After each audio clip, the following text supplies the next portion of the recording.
going on, Jerome's? So we've been putting it off, right? And we've tried not to take Schadenfreude or Schadenfreude with Kirk Cousins. Sort of struggling as of late with the hot Atlanta Falcons. And also, check out the Falcons fan base on like Twitter.com. Maybe they've cooled a little bit on Kirk Cousins. Who knew, man? But, of course, Falcons coming in, historic U.S. Bank Stadium on Sunday. The showdown between the Ginger and the Dad. It's going to be good times, man. And don't get me wrong. Like, we absolutely had some good times with Kirk Cousins. A couple bangers. With arms wide open. After he was signed back in 2018 under the sunlight.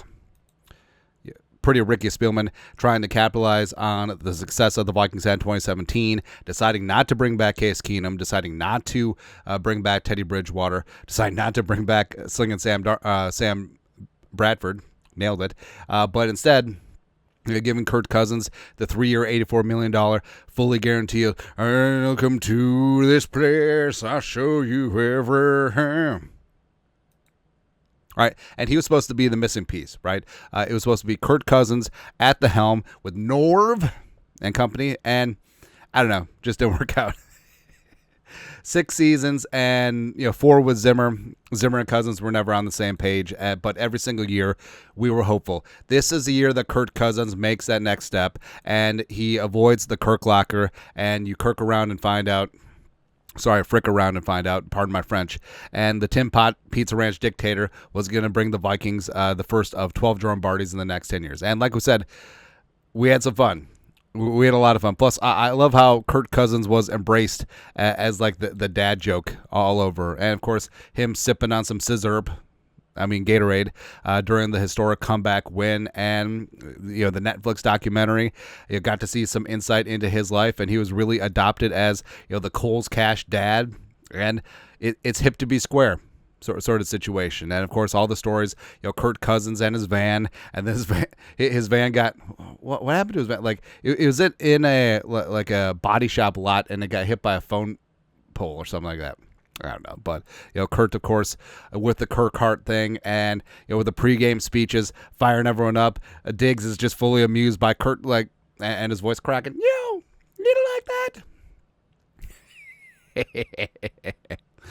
But I don't know, man. Of course, there was some phenomenal times, and won the division, won a playoff game, beat the Niners. It was a high water mark, and then you had Kirk Cousins with Kevin O'Connell, and they'd worked together in Washington, and O'Connell got the best ball out of Kirk Cousins' career. But then, unfortunately, last year, it's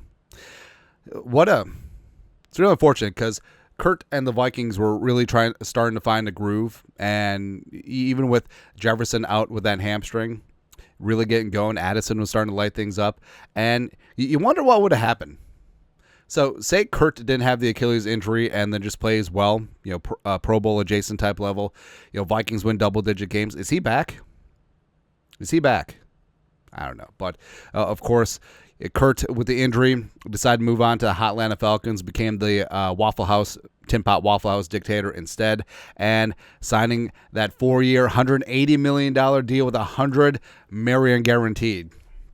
It's just glorious, man. And, of course, the Vikings moving on with the Spicy Ginger, Slinging Sammy Darnold, as well as a J.J. Chains, or we'll think of something else, right? But, I don't know. Like, I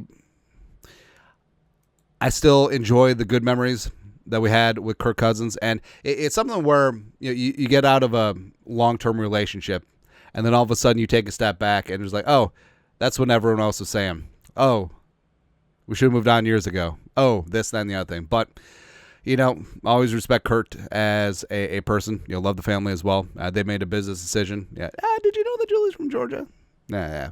But, hey, he moved on, and, hey, we moved on. And also, we got J.J. McCarthy in our back pocket. So, best of luck on Sunday. And I'm not going to lie. I hope that Kurt gets a decent ovation. Like, I hope that there isn't a chorus of boos. I don't think that he deserves that, even though he just take the money. But after that, it's fair game. A couple pick sixes, maybe like 8, 9, 10 sacks because he literally cannot move. Bring it, man. Anyways, your thoughts are thoughts. Kirk Cousins, bittersweet memories is all I'm taking with me. You guys know what to do. Skull, no production value.